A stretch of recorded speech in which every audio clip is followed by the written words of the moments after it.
Sir, जो दिल्ली में ताज़ा बिजली संकट की स्थिति दिख रही है, देश भर से ऐसी खबरें आ रही थी। अब दिल्ली से भी खासकर टाटा की तरफ से जो सप्लाई होती है उसने लोगों को पूरे मैसेज भेजा उत्तर भारत में नहीं, पूरे देश के अंदर पिछले कुछ दिनों से जो जितने भी पावर प्लांट्स हैं जो कोयले से चलते हैं उनमें कोयले की बहुत कमी है।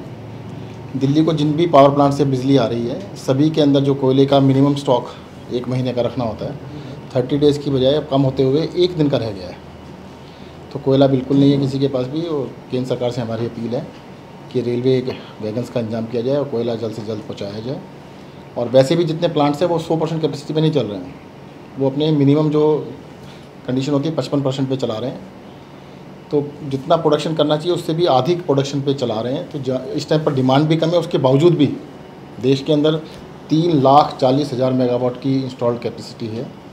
आज की डेट में पीक डिमांड 1 लाख मेगावाट के आसपास होगी, यानी इंस्टॉल्ड कैपेसिटी का 1/3 है। 1/3 के अंदर भी उतना भी प्रोडक्शन जो पावर प्लांट हैं वो नहीं कर पा रहे हैं। मेरी केंद्र सरकार से अपील है कि इसको देखे, जो कोयले का क्राइसिस है उसको भी पूरा कराएं। इवन जो हमारे हाइड्रो इलेक्ट्रिक प्लांट्स हैं उसकी भी इंस्टॉल कैपेसिटी 45,000 मेगावाट है, वो भी 30,000 मेगावाट से ऊपर नहीं चल पा रहे हैं। पीक आवर्स में कम से कम उसको 45,000 मेगावाट पर चलाए, उससे भी काफ़ी देश को राहत मिलेगी। और दिल्ली के अंदर देखो, अगर बिजली नहीं मिलेगी तो बड़ा मुश्किल होगा। प्लांट्स पे कैपेसिटी होते हुए हमने PPA कर रखे हैं, पावर परचेज एग्रीमेंट किए हुए हैं, उसकी आधी बिजली दे रहे हैं। मतलब राशनिंग करने की हालत आ रही है कि राशनिंग कर रहे हैं। और जो स्पॉट से हम खरीद रहे हैं, दिल्ली जो बिजली बाहर से खरीद रहा है, स्पॉट पे खरीद रहा है, उसके रेट 20 रुपये यूनिट है आज की डेट में।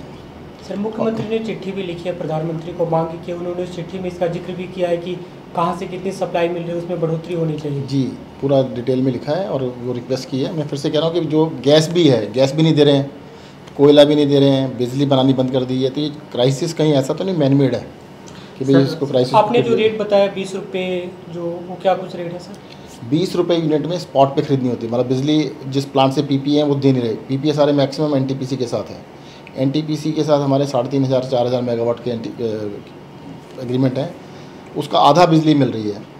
बाकी बिजली अगर हमें बाहर से खरीदनी हो तो 20 रुपये यूनिट का रेट चल रहा है आजकल, वो बहुत ही खतरनाक। सर, आज बिजली कंपनी के प्रतिनिधियों के साथ भी आप मिले हैं, किस तरह की बात हुई है, स्टेटस क्या है और क्या वाकई दिल्ली में पैनिक जैसी सिचुएशन आने वाली है? देखिए, अभी हम पूरी कोशिश कर रहे हैं कि किसी भी तरीके से कितनी भी महंगी बिजली खरीद के हम उसको पूरा करें। परंतु अगर महंगी पे भी नहीं देंगे, जैसे हमने 20 रुपये यूनिट में कह दिया खरीद लो, 20 रुपये यूनिट के अंदर भी शाम रोज़ाना बिडिंग होती है, 5 बजे पता लगता है दे रहे हैं या नहीं दे रहे हैं। अगर 20 रुपये में भी नहीं दी, हमने दिल्ली सरकार ने अपनी तरफ से कहा है कि किसी भी रेट में मिलती हो बिजली ले लीजिएगा, बिजली 24 घंटे मिलनी चाहिए। अगर ये कह दिया कि नहीं 20 रुपये में भी नहीं देंगे फिर तो दिक्कत हो सकती है। सर, आपने बोला मैन मेड क्राइसिस हो सकती है, किस आधार पे आप ये बोल रहे हैं? कुछ राजनीति ऐसी चलती है आजकल, सुनने में आया है कि भाई क्राइसिस क्रिएट करो तो लगेगा कुछ बड़ा काम किया है। तो हो सकता है कि मैन मेड ही लग रहा है। दिल्ली के लिए तो सर नहीं लग रहा है, पूरे देश के लिए लग रहा है। जैसे ऑक्सीजन का क्राइसिस हुआ था वो भी मैन मेड ही था एक तरह से। आज फिर से वही क्राइसिस नज़र आ रहा है कि भाई कोयले की सप्लाई बंद कर दो। कोयला नहीं, इस देश में कोयला होता है, इस देश के अंदर पावर प्लांट हैं, जितनी डिमांड है उससे 3.5 गुना पावर प्लांट हमारी कैपेसिटी है, उसके बावजूद बिजली नहीं बन रही है। तो ये तो बड़ा मैनमेड सा ही लगता है। सर, दिल्ली के लोगों को क्या आश्वासन देंगे बतौर दिल्ली के पावर मिनिस्टर? देखिएगा, दिल्ली के अंदर पूरे देश में तो ये पिछले कई दिनों से क्राइसिस चल रहा है, अभी नहीं है, बहुत दिनों से चल रहा है। कल अचानक बवाना के अंदर जो हमारा 1300 मेगावाट का प्लांट है उसकी गैस बंद कर दी गई थी। अभी केंद्र से बात हुई है, गैस दे रहे हैं। वो गैस से बिजली बनाने में 17 रुपये यूनिट पड़ रही है। फिर भी हमने कहा कि इसको प्लांट को चलाइएगा, 17 रुपये में भी हम बना के चला रहे हैं। तो 17 रुपये यूनिट में चला रहे हैं हम। अभी तो कहेंगे 2 दिन का तो क्राइसिस खत्म हो गया, परंतु अगर बिजली बिल्कुल ही देना बंद कर देंगे, गैस भी नहीं देंगे, कोयला भी नहीं देंगे तो दिक्कत आ सकती है। 2 दिन की क्राइसिस पूरी दिल्ली की खत्म हुई है। हाँ जी। और आगे क्या कुछ अगर 2 दिन बाद सप्लाई नहीं आती है? देखिएगा, अब आगे तो ऊपर वाला जाने। केंद्र सरकार अगर ये बना ले, हम गैस भी नहीं देंगे, हम कोयला भी नहीं देंगे, तो पूरी दिल्ली में अगर कोटा फिक्स कर देंगे, इतनी ज़्यादा बिजली नहीं देंगे तो देखना पड़ेगा। सर, आपने तीनों कंपनियों के साथ मीटिंग की, किसके पास कितनी कैपेसिटी बची हुई है, अभी कितना कोयला कितना गैस बचा हुआ है? तीनों कंपनियां कोई प्रोडक्शन नहीं करती हैं। मैं आपकी जानकारी लिए फिर से बात, दिल्ली के अंदर बिजली का उत्पादन बहुत थोड़ा सा होता है, वो भी गैस से होता है, कोई कोयले का प्लांट नहीं है। ज़्यादातर दिल्ली के जो कोयले के प्लांट हैं वो NTPC से खरीदते हैं, केंद्र सरकार से खरीदते हैं। केंद्र सरकार की कंपनी है NTPC, उससे ख़रीदा जाता है।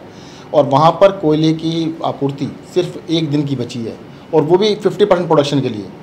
मेरी अपील है कि सारे प्लांट 100% कैपेसिटी पे चलाए जाएँ, और उनके पास कम से कम 1 महीने का नहीं तो 15 दिन का स्टॉक जरूर होना चाहिए। उसके लिए पावर फुटिंग पे काम करना चाहिए। अगर उधर से सप्लाई नहीं आती है, 2 दिन बाद दिल्ली में स्थिति नहीं आती है तो पूरी दिल्ली का ब्लैकआउट होगा।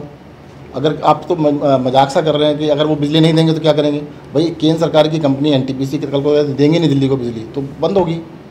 ठीक। हमने कहते हैं दिल्ली ने उनसे पावर परचेज एग्रीमेंट किया हुआ है, हम 20 रुपये यूनिट में भी खरीद रहे हैं। अगर वो दे रहे हैं तो ठीक है, नहीं देंगे तो जितनी दिल्ली में बनेंगे उसको बनाएंगे हम, किसी भी रेट में बनेंगी। दिल्ली के अंदर 3 छोटे छोटे प्लांट हैं उनमें बना रहे हैं जो कि गैस आधारित हैं, परंतु कल तो गैस भी बंद कर दी थी उन्होंने। तो गैस की सप्लाई सुचारू रहेगी सर? अभी वो तो केंद्र से जाके पूछो, अभी 2 दिन के लिए उन्होंने कहा कि 2 दिन हम देंगे, उसके बाद की उन्होंने कोई गारंटी नहीं दी।